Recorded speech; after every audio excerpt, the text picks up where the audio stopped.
গতকালকে আমাদের বাজেট ঘোষণা করা হয়েছে, নতুন বাজেট, নতুন সরকার। আগামী এক বছর কি ব্যয় হবে, কি আয় হবে, আয় হলে কোত্থেকে হবে, ব্যয় হলে কিভাবে ব্যয় করা হবে। তবে ব্যয় কোনো লুটপাট হবে কিনা সেটা বলা হয় নাই। ব্যয় কীভাবে হবে সেগুলো নিয়ে প্রতি বছরই কিন্তু এরকম বাজেট হয়। এবছরও হয়েছে। বাজেট কেমন হয়েছে এটা নিয়ে আলোচনা অনেকে এরই মধ্যে করেছেন। আমি করব না এই কারণে আমি নিজে বাজেট খুব ভালো বুঝি। আমি অর্থনীতির ছাত্র না, কাজেই সব বিষয় নিয়ে বলাটাও ঠিক না, আর আমি খুব ভালো বুঝিও না। বলতে গেলে ভুলভাল হবে, এটা নিয়ে পরে অনেকে বলবেন যে জানে না, কিছু না হয়তো বলে। আমার বাজেট হলো যে আমি চিন্তা করি যে এই বাজেটের পর আমার জীবনযাপনটা কেমন হয়, এবং আমার ধারণা এই দেশের বেশিরভাগ মানুষেরই এটাই চিন্তা যে বাজেটে কি আছে, কোথায় কত বরাদ্দ হবে, এগুলো নিয়ে তাদের কোনো মাথা ব্যথা নেই। তাদের মাথা ব্যথা হলো যে আমার কি হবে, আমি কি এই বাজেটের পরে বাজারে যে জিনিসপত্রের দাম বাড়বে নাকি দাম কমবে, আমার প্রত্যেকদিনের যে জীবনযাপন, সেই জীবনযাপনে কি চাপ বাড়বে নাকি চাপ কমবে, অথবা আমাদের মধ্যে যারা মধ্যবিত্ত আছেন, নিম্ন মধ্যবিত্ত আছেন, তারা যে 2-3 টাকা, কিছু টাকা, অল্প টাকা ব্যাংকে জমা করে সঞ্চয় করেন, তার উপর কি সরকারের চোখ পড়বে নাকি পড়বে না, এইগুলি নিয়েই কিন্তু আমাদের ভাবনা। কিছু কিছু ক্ষেত্রে আমার পছন্দ হয়েছে, কিছু কিছু ক্ষেত্রে পছন্দ হয়নি। তবে আমি সত্যি কথা বলতে যেটা আমার সাদা দৃষ্টিতে পছন্দের সংখ্যাই বেশি। সরকার সবাইকে খুশি করতে চেয়েছেন। এই খুশি করার ক্ষেত্রে একটা বড় খাত হলো সরকার সরকারি কর্মচারীদেরকে খুশি করতে চেয়েছেন। বাংলাদেশের সরকারি কর্মকর্তা কর্মচারীদের পদের সংখ্যা হলো মোট 19 লাখ। সেই 19 লাখের মধ্যে কিছু পদ খালি আছে, সেই খালি টালি বাদ দিলে পরে 15 লাখ সরকারি কর্মচারী কর্মকর্তা আছে। এর সঙ্গে ধরেন যারা নাকি পেনশনে গিয়েছেন, সেরকম সংখ্যাও প্রায় 1,07,000। তো ওই পেনশনে যারা গিয়েছেন তারাও কিন্তু নিয়মিত পেনশন সরকারের কাছ থেকে পান। এইভাবে হিসাব করলে প্রায় 22 লাখ 23 লাখ লোকের জন্য নতুন একটা পে কমিশন গঠন করা হয়েছে, পে স্কেল ঘোষণা করা হয়েছে। সেই পে স্কেলটা অন্তর্বর্তীকালীন সরকারই ঘোষণা করেছিল। এই সরকার এসে সেই পে স্কেলকে কীভাবে তারা বাস্তবায়ন করবে সে সংক্রান্ত একটা ধারণা তারা দেওয়ার চেষ্টা করছেন। এবং আগেই বলা হয়েছিল, এই সরকার বলেছিল এসে যে আমরা একবারে পুরোটা বাস্তবায়ন করতে পারবো না, আমরা 2-3 ধাপে এটা বাস্তবায়ন করব। প্রথম ধাপে 50% মতো বাস্তবায়ন করব, পরবর্তী ধাপে আরও বাকিগুলো করব। 50% মানে 50% ব্যক্তির কাছে না, প্রতিশ্রুত যে বেতন স্কেল, সেই যে বাড়তি বেতনটা, সেই বাড়তি বেতনের 50%। এভাবে একটা প্ল্যান তারা করেছে। এবং যেহেতু এই টাকাটা এই বাজেট থেকে দিতে হবে, এই জন্যই তো বাজেটও করতে হবে। 1 জুলাই থেকে এই বেতন স্কেলটা বাস্তবায়িত হবে। অনেক বেতন বাড়বে, কিন্তু বেতন প্রায় ডাবল বাড়বে। আমি একটা এক্সাম্পল দিয়ে বলি, তাহলে বুঝবেন আপনি। গ্রেড হলো 20টা, বিভিন্ন শ্রেণী কর্মকর্তাদের জন্য উচ্চপদস্থ নিম্নপদস্থ করতে করতে এরকম 20টা গ্রেড আছে। আমি সর্বোচ্চ গ্রেডটা বলি। সর্বোচ্চ গ্রেডের আগে বেতন ছিল 78,000 টাকা। আগে সেই 78,000 টাকা থেকে বাড়িয়ে 1,60,000 টাকা করা হয়েছে, মানে দ্বিগুণেরও বেশি বেড়েছে। বলে রাখা ভালো, এই 78,000 টাকা কিন্তু সব মিলিয়ে বেতন না। 78,000 টাকা ছিল তাদের বেসিক বেতন। তার সঙ্গে আবার বাড়ি ভাড়া পাইতো, চিকিৎসা ভাতা পাইতো, আরও অন্য ভাতা। যেমন একজন সচিব আগে পেতেন 78,000 টাকা।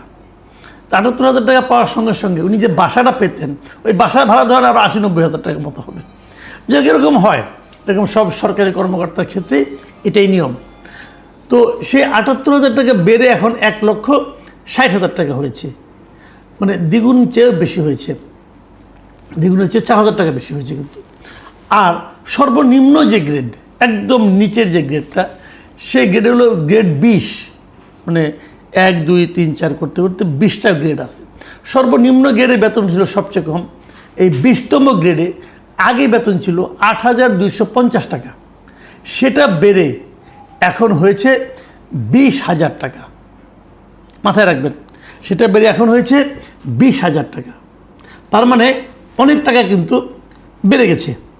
8,250 টাকা থেকে বেড়ে ডাবল করলে হতো কত? ডাবল করলে হতো 16,500 টাকা। সেটাও আরও বেড়েছে, ওই যে 20,000 টাকা।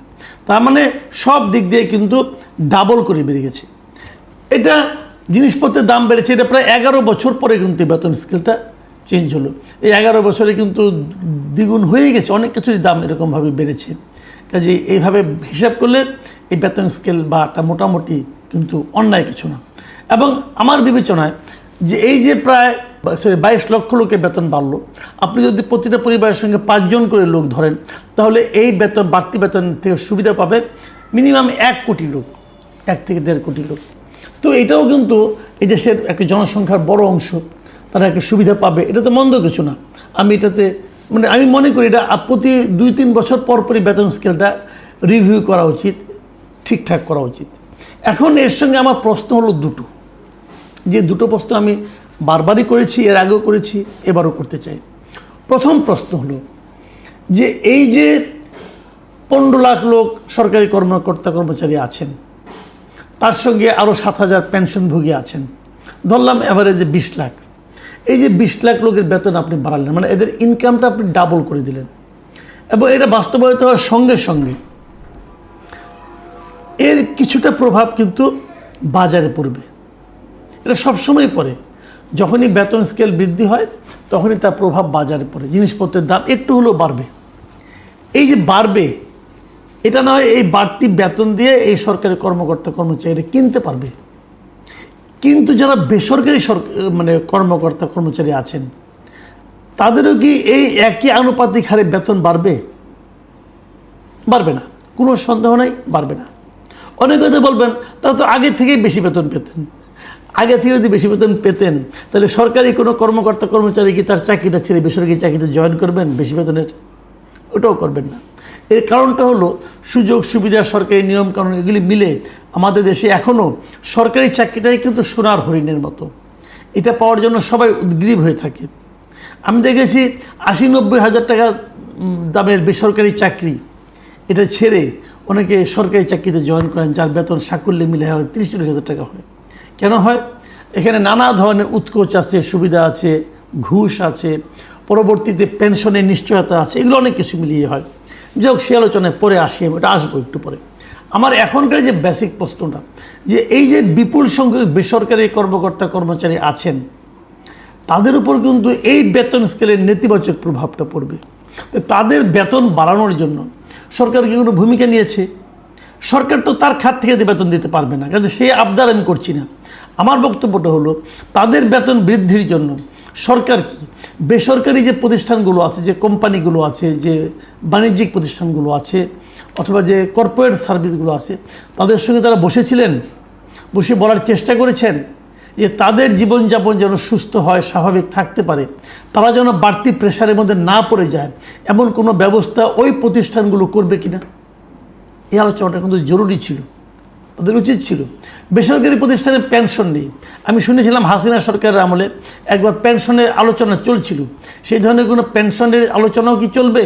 আমি অনেক প্রতিষ্ঠানকে চিনি, বড় বড় প্রতিষ্ঠান, 15-20 হাজার এমপ্লয়ি সেই প্রতিষ্ঠানে আছে। সেই প্রতিষ্ঠানে 15 বছর 20 বছর চাকরি করার পর একজন লোক একদম শেষ মাসের বেতনটা নিয়ে খালি হাতে বেরিয়ে যায়, এবং যখন সে বেরিয়ে যায় তখন সে অন্য কোথাও চাকরিও আর পায় না, কারণ এই বয়স্ক লোকটাকে কে চাকরি দিবে? তাহলে তার জীবন যে একটা দুর্বিষহ বাস্তবতায় নিপতিত হয়, দুর্বিষহ বাস্তবতার মুখোমুখি হয়, তার দায়িত্ব কি সরকার নেবে না? তো সরকার কি এমন কোনো ব্যবস্থা করবেন না যে ব্যবস্থার কারণে এই বেসরকারি প্রতিষ্ঠানগুলো তাদের এমপ্লয়ীদেরকে একটা সিস্টেমের মধ্যে আনতে পারে, তাদের এমপ্লয়িকে একটা দুঃসহ যন্ত্রণা থেকে মুক্তি দিতে পারে? এটাকে সরকারের দায়িত্বের মধ্যে পড়বে না? আমি এই ব্যাপারে সরকারের দৃষ্টি আকর্ষণ করছি।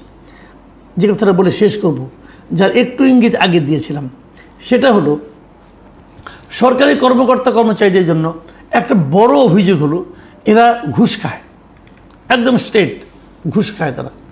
সরকারি অফিসে কোনো কাজের জন্য গেলে পরে আপনি ঘুষ ছাড়া কিছুই করতে পারবেন না, ঘুষ না দিলে আপনার কাজটা হবে না, এটা একটা স্বাভাবিক নিয়ম।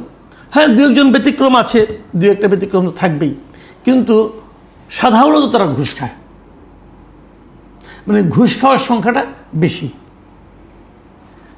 একদম সৎ, নির্লোভ এবং নিজেকে শক্তভাবে সততার জালের মধ্যে আবদ্ধ রাখে এমন লোকের সংখ্যা 10% বেশি হবে না। তো 90% লোক ঘুষ খায়, এবং ঘুষ খাওয়ার পেছনে তারা একটা যুক্তিও দেয়। যুক্তিটা হলো, সরকার আমাকে যে বেতন দেয় সেই বেতন দিয়ে তো আমার সংসার চলে না, তো ঘুষ না খাওয়া ছাড়া তো আমার কোনো উপায় না, আমি কি না খেয়ে থাকবো? তো এখন যখন বেতন বেড়ে দ্বিগুণ হয়ে যাচ্ছে আপনার, এখন কি আপনারা ঘুষ খাওয়া বন্ধ করবেন? আমাদের অর্থমন্ত্রী একটা আশাবাদ ব্যক্ত করেছেন। উনি বলেছেন, আশা করব আমরা এখন সরকারি কর্মকর্তারা ঘুষ খাবেন না। বাট এই যে আশাবাদটা, এটা কি বাস্তবে রূপ পাবে?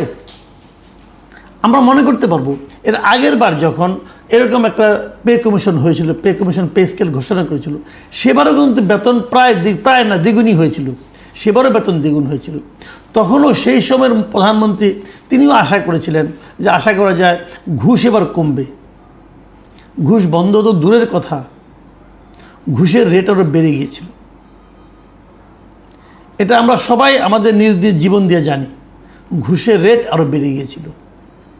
তো এবার যদি ঘুষের রেট আবার বেড়ে যায়, সেই দুর্ভোগটা কিন্তু সাধারণ মানুষের উপরে এসেই পড়বে। তো সেখান থেকে আমাদের বাঁচতে হবে ভাই।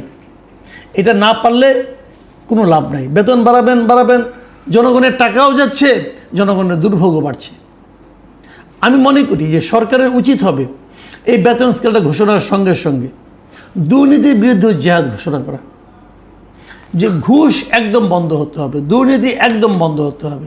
ওই যে দুর্নীতি বন্ধ না হয়, তাহলে তাদের বিরুদ্ধে দৃষ্টান্তমূলক শাস্তির ব্যবস্থা করতে হবে। কোনো সরকারি কর্মচারী, কোনো সরকারি কর্মকর্তা যদি ঘুষ খান, যদি ধরা পড়ে দুর্নীতি করেছেন, মানুষকে হয়রানি করেছেন, তাদের বিরুদ্ধে এমন শাস্তির ব্যবস্থা করতে হবে যেন তাবৎ সরকারি কর্মকর্তা কর্মচারীরা সেই শিক্ষা দেখে, সেই সাজার মাত্রা দেখে এই ধরনের অপকর্ম করার সাহস আর না পান। এটা কি সরকার নিশ্চিত করতে পারবে? আমি জানি না পারবে কিনা। এই সরকারের দুর্নীতির বিরুদ্ধে জেহাদের কথা শুনি, শুরু থেকেই শুনছি তারা একটা দুর্নীতিমুক্ত সুশাসন কায়েম করতে চায়। আমরা তার অপেক্ষা আছি। আমি কয়েকদিন আগে একটা কন্টেন্ট করেছিলাম যে সরকার এখনও তাদের দুদকটাকে গঠন করতে পারেনি। কেন পারেনি? এটা একটা পজিটিভ দিক হতে পারে। তারা হয়তো সেরকম একটা লোক খুঁজতেছেন, সেরকম একটা কমিশন খুঁজতেছেন, যে কমিশনটায় নাকি দুর্নীতি দমনে আসলেই ভালো ভূমিকা রাখতে পারবেন। হয়তো সেই কমিশনটা পাননি বলে অপেক্ষা করছেন, এটা একটা কারণ হতে পারে। আবার আরেকটা কারণ হতে পারে যে না, আমরা দুর্নীতির ব্যাপারে অত সিরিয়াসই না। যদি সিরিয়াস না হন তাহলে দুদক ভেঙে দেন, দরকারই তো নাই দুদকের। যার যা খুশি যে পারে করবে, এগুলো করতে হবে। এবং আমি খুব একটা আশাবাদী না এই কারণে বহুবার দেখা গেছে বিভিন্ন অর্থনীতিবিদ, সমাজবিজ্ঞানী তারা বলেছেন যে দুর্নীতির সঙ্গে বেতন বৃদ্ধির আসলে খুব একটা সম্পর্ক নাই। দুর্নীতি মানুষ করে তার চারিত্রিক বৈশিষ্ট্যের কারণে। দেখবেন একজন সচিব, সে তো আগেও বেতন মোটামুটি খারাপ পাইতো না, সচিবরা কি দুর্নীতি করেন না? উচ্চপদস্থ সরকারি কর্মকর্তারা দুর্নীতি করেন না? ঢাকা শহরে খোঁজ দিয়ে দেখেন যে রাজনীতিবিদদের কয়টা ফ্ল্যাট আছে, আর উচ্চপদস্থ সরকারি কর্মকর্তা কর্মচারীদের যারা সাবেক ছিলেন তাদের কয়টা ফ্ল্যাট আছে। টের পেয়ে যাবেন দুর্নীতিটা কারা বেশি করেন। কাজেই এটা হলো চারিত্রিক বৈশিষ্ট্য। এই চারিত্রিক বৈশিষ্ট্যকে ঠিক করার একমাত্র উপায় হলো ওদেরকে সাজার আওতায় আনা। যদি সাজার আওতায় আনতে পারেন তো চরিত্র বদলাবে। আর যদি কেবলমাত্র বাণী দেন, ধর্মের বাণী কপচান, তাহলে দুর্নীতি কমবে না।